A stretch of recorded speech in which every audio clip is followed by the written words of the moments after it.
에스라 선지자가 이제 율법을 낭독하고 레위인들이 기도를 할 때에 이스라엘 백성들이 이제 감동을 받습니다. 그리고 그 감동을 받은 예루살렘으로 돌아온 사람들이 하나님의 언약에 저도 이제 그 언약을 놓치지 않고 그 언약을 감당하면서 잘 실천하겠습니다. 이런 마음으로 도장을 찍습니다. 그리고 그 자기의 서약을 하나님 앞에 올려드린 사람들의 이름이 나옵니다. 그래서 이 10장 1절에서부터 우리가 27절까지는 읽지를 않았는데 이 말씀은 하나님, 제가 하나님의 언약에 동참하겠습니다. 이렇게 서약한 사람들의 명단입니다. 그러니까 여러분들이 나중에 집에 돌아가셔서 그 이름이 뭔지를 쭉 보시고 그 사람들이 어떤 사람들인가 이렇게 면면을 보시면 여러분들이 이 사람들이 하나님의 언약에 동참한 사람들이구나라는 것을 알 수 있습니다.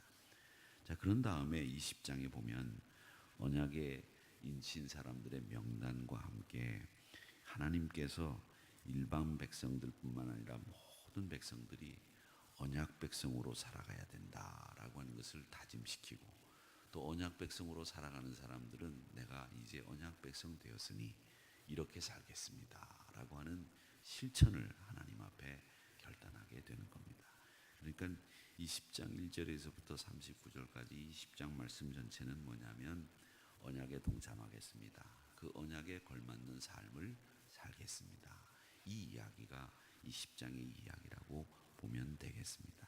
그래서 과거의 잘못 우리가 많이 가지고 있었는데 하나님 이제 그 잘못은 다 뒤로 하고 이제 하나님의 언약 백성에 걸맞는 삶을 살겠습니다. 주일 예배도 열심히 드리고 수요일 예배도 드리고 하나님 앞에 봉사도 하고 충성도 하고 이 다짐을 하나님 앞에 한 겁니다.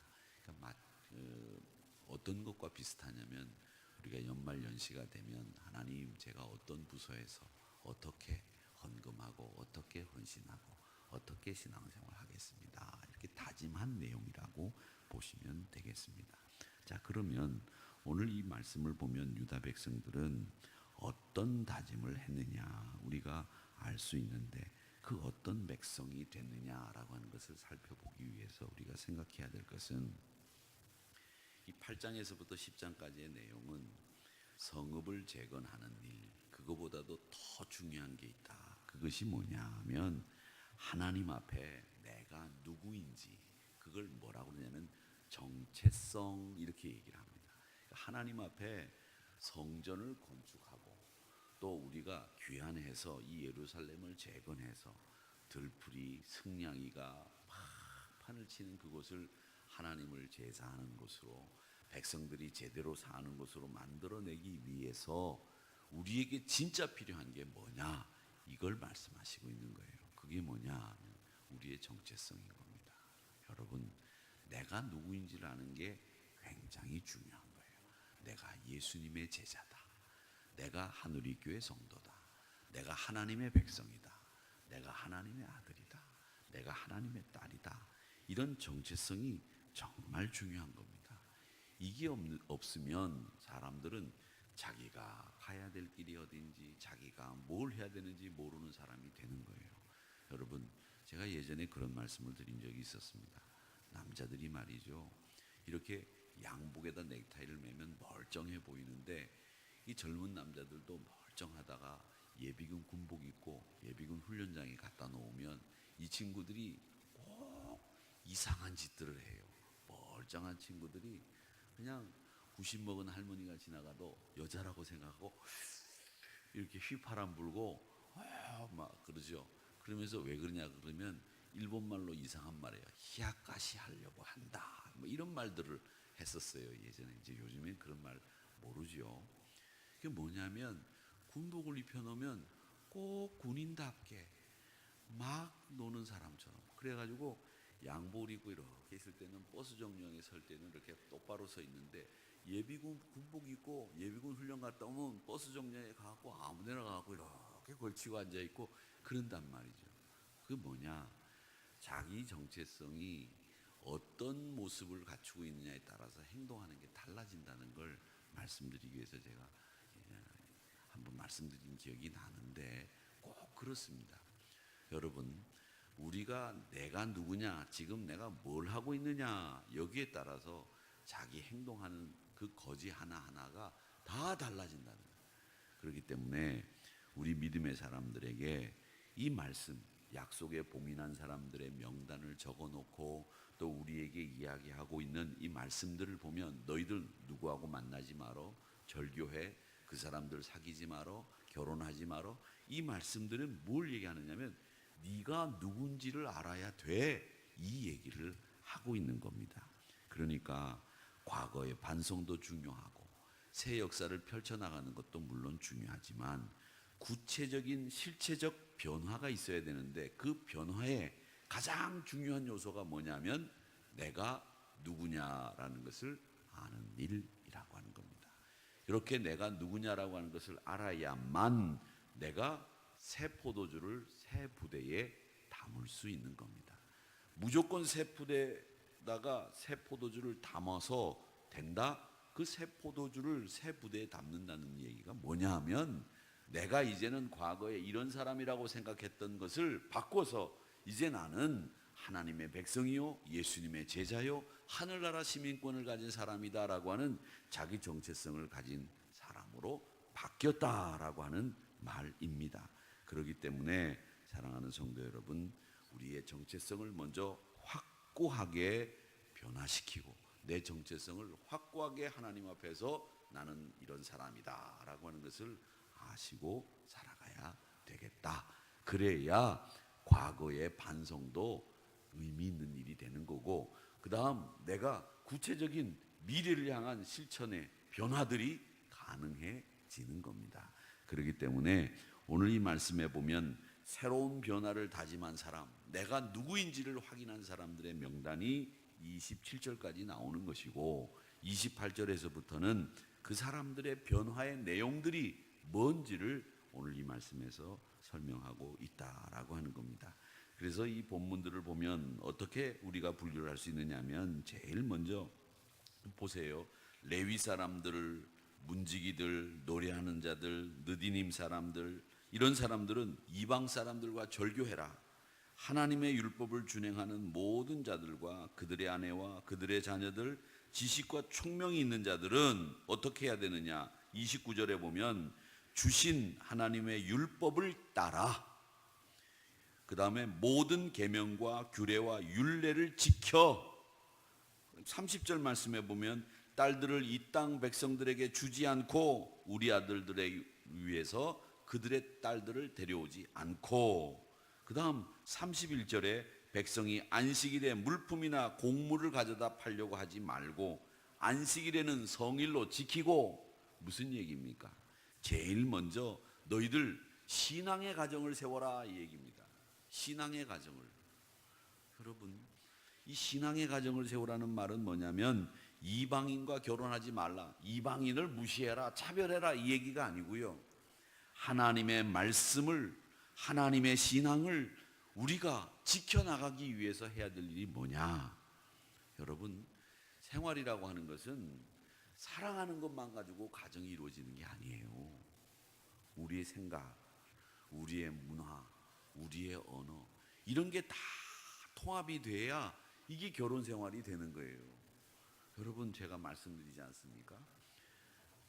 젊은 사람들이 결혼하지 못해서 결혼을 시키는데 가장 결혼해가지고 가정이 행복할 수 있는 그런 가정들이 어디냐, 어떤 분들이냐, 베트남 여자분들이다, 제가 이런 말씀을 드렸어요. 왜 그러냐 하면 그분들이 사고방식이 우리하고 거의 비슷해요. 성실하고 부모 존경하고, 그 다음에 인간관계, 유대관계 굉장히 소중하게 생각하고, 자존심 세고 의리 있고 똑똑하고, 그래서 잘 맞는다, 이런 말씀을 드렸습니다. 그런데도 안 맞는 게 있어요. 문화가 그렇게 비슷한데도 안 맞는 게 있어요. 제가 말씀드린 적이 있는데, 그분들은 어른들이 얘기하면 이렇게 들어요. 이게 어른들이 말씀하실 때 가장 어른들을 존경하며 듣는 태도가 이거예요. 이거. 근데 우리는 어른들이 얘기할 때 이렇게 들으면 어떻게 해요? 야, 참 되게 건방지네. 아, 참, 어떻게 저래? 이렇게 생각한단 말이죠. 이 문화적인 차이죠. 어른들이 얘기하면 네, 제가 잘 듣겠습니다. 요렇게 듣는 거예요, 그 사람들은. 그러니까 항상 그런 문화적인 차이 때문에 갈등이 생기는데, 저는 그래서 다문화 열전, 고부 열전, 이게 가끔 텔레비전에서 하더라고요. 시어머니하고 며느리가 며느리 고향에 가가지고 그동안 쌓였던 거 풀어내는 이야기, 그런 얘기들을 보면 우리 문화와 저 사람들의 문화가 어떻게 차이가 나는구나, 이걸 알 수 있어요. 여러분, 이런 것이 다 통일되지 않으면 그 갈등을 해소하지 않으면 안 되는데, 우리가 제일 중요한 것은 우리 믿음의 사람들이 신앙의 가정을 만들어야 되겠다고 하는 생각을 가지고 젊은 사람들이 결혼을 해야 돼요. 저는 그렇게 생각합니다. 그래서 여러분, 신앙적인 정체성을 명확히 하기 위해서 너희들 결혼해야 된다. 그리고 결혼 생활을 해야 된다. 그 얘기를 우리 하나님께서는 이 느헤미야의 말씀을 통해서 하고 있는 겁니다. 여러분, 변화라고 하는 거 굉장히 중요한데, 그 변화를 위해서 우리가 먼저 해야 될 일은 뭐냐면 우리 가정의 분위기를 신앙적인 분위기로 바꿔가야 됩니다. 말씀 보고 찬양하고 가정 예배 드리고 성경 말씀 가지고 매일 묵상하고, 이런 신앙적인 가정을 세워나가는 일, 그 일이 우리들에게 필요하다라고 하는 것을 오늘 이 말씀을 통해서 배우게 되는 것이고, 이 이스라엘 백성들은 자신들이 구체적으로 하나님의 백성 되었으니 예루살렘에서는 이제 이렇게 살겠습니다 라고 하는 말씀을 받았는데, 그게 뭐냐면 신앙의 가정을 세워라 라고 하는 명령을 받게 된 겁니다. 자, 그 다음에 두 번째로 뭐라고 얘기했냐면 성일을 지켜라, 이런 말씀을 하고 있습니다. 안식년, 안식일을 지켜라. 너희들이 이방인들과 섞여 살면서 하나님의 백성답게 살지 못하는 일들이 있게 된다. 그렇기 때문에 이제 일곱째 해마다 땅을 쉬게 하는 안식년의 법을 지켜야 된다. 이게 출애굽기 23장에 나오는 안식년의 법입니다. 이것은 인도주의적인 관점에서도 해석할 수 있지만, 하나님께서는 땅을 쉬게 하고 그 다음 빚을 탕감함으로 말미암아서 모든 것을 다 평등하게 만들려고 하는 하나님의 뜻이 담겨 있는 겁니다. 이 안식년이라고 하는 것은요, 쉬라는 얘기가 아니에요. 니네들 다 똑같아. 니네들 한 사람도 차별하면 안 돼. 한 사람도 구별하면 안 돼. 이런 뜻이 담겨 있는 제도가 안식년 제도예요. 그러니까 이 안식년 제도는 내가 살다 보면 어떨 땐 빚질 때도 있고 빚을 꾸어줄 때도 있는데, 그거 다 탕감해주고 다 돌려주고 다시 시작해라. 이 얘기는 뭐냐면 평등하다라고 하는 것을 일러주시는 거예요. 우리가 살고 있는 세상은 평등하지 않죠. 제가 보니까 평등하지 않아요. 이 평등한 세상을 어떻게 만들어가느냐, 이게 중요한데, 무조건 나눠줘 가지고 평등한 세상이 되는 게 아니에요. 제가 볼 땐 그래요. 무조건 나눠줘서 평등한 세상이 되느냐? 야, 이거 네 거 네가 가져. 나는 이거 내가 가질게. 이건 뭐냐? 공산주의예요. 그러면 땀 흘려 일하는 사람들은 뭐예요? 아니죠. 땀 흘려 일한 사람은 땀 흘려 일한 만큼 받으면 그게 평등이에요. 근데 지금 세상이 흘러가는 게 땀을 흘려서 일한 만큼 받는 세상이 안 되고, 무조건 똑같이 나눠 갖는 거를 평등한 세상이라고 잘못 생각하는 분들이 많이 있는 것 같더라고요. 일을 안 했는데도 매달 얼마씩 주겠다. 그건 악법이에요. 일한 만큼 갖는 게 평등이지, 일 안 한 사람과 일을 한 사람이 똑같이 나눠 갖는 세상은 그건 악한 세상이에요, 여러분. 그걸 우리가 지금 모르는 것 같아. 일한 만큼 갖는 거. 근데 일한 만큼 못 갖는 세상이 있어요, 사실은. 인간으로서 기본적으로 누려야 되는 것을 누리지 못하는 세상이 지금 우리가 살고 있는 세상이잖아요. 왜? 하나님의 안식일의 법이 지켜지지 않는 거죠. 이 안식일의 법이, 성도들은 그런 생각을 해요. 교인들은 목사님 말이지, 안식일을 지켜야 되는데 안식일이 요즘으로 주일이 맞습니까? 그런 거나 묻고 앉아 있어요. 진짜 그런 걸 물어보는 게 중요한 게 아니라, 안식일의 법을 하나님이 명령하신 것은 뭐냐면 너희들 다 똑같은 사람들이야, 그걸 얘기하신 건데, 그건 싹 잃어버리고 안식일이 주일입니까? 주일이 안식일입니까? 이런 거나 물어보고 토요일날 안식일을 지켜야 됩니까? 이런 걸 물어본단 말이죠. 여러분, 세상은 분명하게 땀 흘린 만큼 거두어 갈 수 있으면 그 세상은 평등한 세상이에요. 땀 흘리지 않았는데도 거두어 갈 수 있다면 그건 악한 세상이에요. 또 다른 악한 세상. 그런데 그걸 평등한 세상이라고 만들어가고 있다고요. 잘못된 거예요. 그러기에 여러분, 이 안식일을 지킨다고 하는 말은 뭐냐면, 여러분, 경제 질서도 회복한다는 얘기지만 하나님께서 우리에게 신앙적인 정체성을 명확하게 만들어가는 제도가 안식일이에요. 너희들 하나님 앞에서 아들이야, 하나님 앞에서 딸이야, 너희들은 다 똑같아. 그러니 너희들 하나님 앞에서 이렇게 살아야 돼. 이걸 주시기 위해서 안식일이라고 하는 제도를 주셨다는 겁니다. 그러기에 사랑하는 성도 여러분, 늘 우리는 믿음의 백성답게, 하나님의 백성답게 다 똑같이 다 공평하게 대우해야 됩니다. 돈 많은 사람 앞에 가서 예수 믿는다고 더 많이 굽신거리고, 지위 높은 사람이 있다고 더 그 사람 우대하고, 교회도 그러면 세상이죠. 교회는 하나님 나라 질서가 이루어지는 곳이라는 거죠. 물론 여러분, 그렇습니다. 특별한 사람이 하나님 앞에서 예배드리는 거 참 고귀한 일이고 좋은 일입니다만은, 그러나 우리는 다 똑같은 하나님의 백성이다라고 하는 것을 이야기하기 위해서 이 말씀을 하고 있습니다. 그러면서 성서를 운영하기 위해서 출애굽기 30장에 보면 이 성전을 어떻게 운영해야 되는지 규정이 나와요. 그 규정에 의해서 이 30절의 말씀에 보면 33절 말씀부터 쭉 나오죠. 이렇게 33절부터 성전을 운영하는 방법에 대해서 말씀을 하고 있습니다. 성전을 어떻게 운영해야 되느냐, 32절의 말씀에 보면 뭐라고 되어 있느냐 하면, 해마다 각기 세겔의 3분의 1을 수납하여 하나님의 전을 위하여 쓰게 해라. 이게 성전의 운영의 방법으로 나오고 있다는 겁니다. 그래서 하나님 백성들은 말씀에 순종하기를 다짐해야 되고, 하나님의 백성들은 소제, 번제, 속제제 모든 하나님의 전을 위해서, 제사를 위해서 쓰겠다고 다짐하는 이런 결단과 행동들이 있어야 된다라고 하는 것을 말씀하고 있습니다.